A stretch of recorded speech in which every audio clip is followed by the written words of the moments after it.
part are we doing? We're doing the... Right from the top. Okay. 1, 2, 3, 4. 1.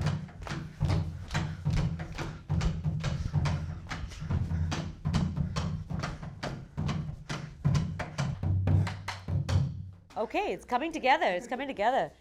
I love the way you all initiated it. You started it? That's all right. You just lead the way.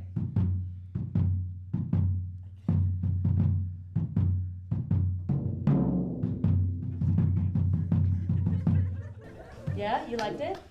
Maybe a little more of that? Okay, a little more. Write something on the top, like something you would say to another animal. And I didn't even think I could write up until yesterday.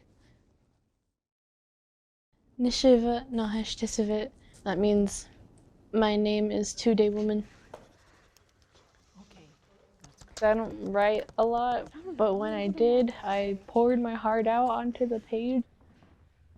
Hadoa Nahishchisabet. Buffalo is my Cheyenne name.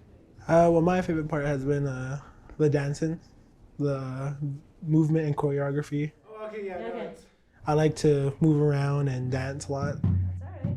You just lead the way. Not a lot of people on the reservation know these stories.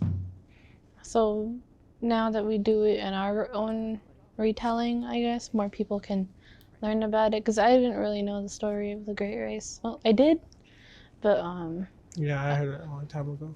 This story takes place in the Black Hills, which is the sacred, kind of the center of the universe for the Sioux or Lakotas and the Cheyenne or the Titsa.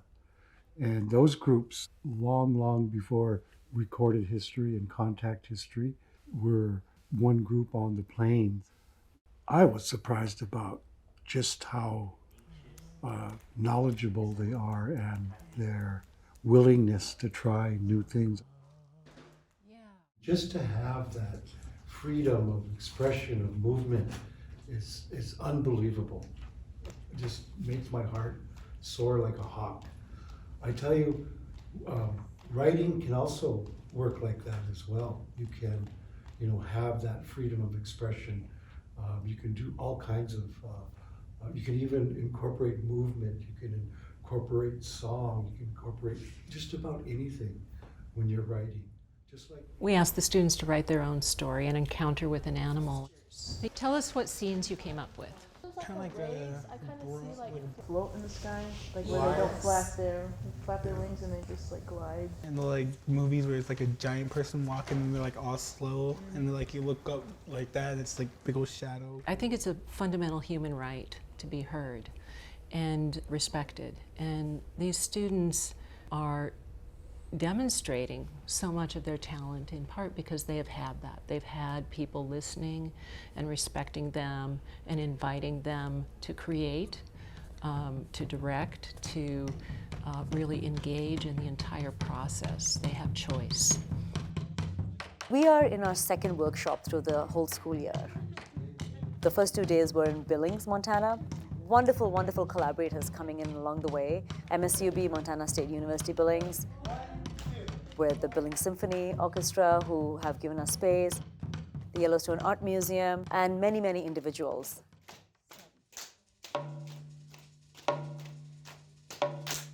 Day 3, we wanted to come to Lame Deer High School because this is where the students are.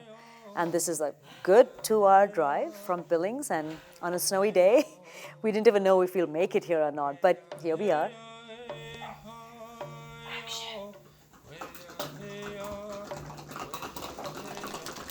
I'm a strong believer in cross-curricular work. Arts integration, history you draw from, science, English, Cheyenne language, music. It's all what we deal with every day in our lives. We're not just hyper-focused on one particular subject when we're out and about. You need all those skills together. Did it work? I think it's cool. All right, I think it's cool too.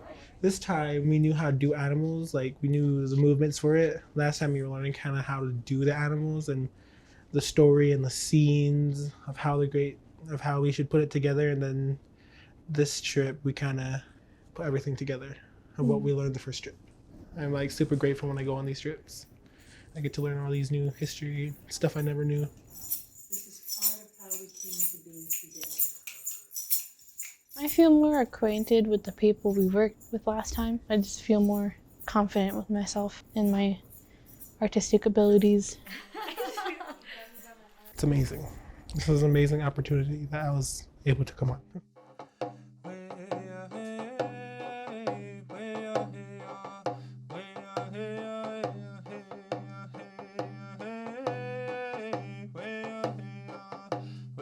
Hey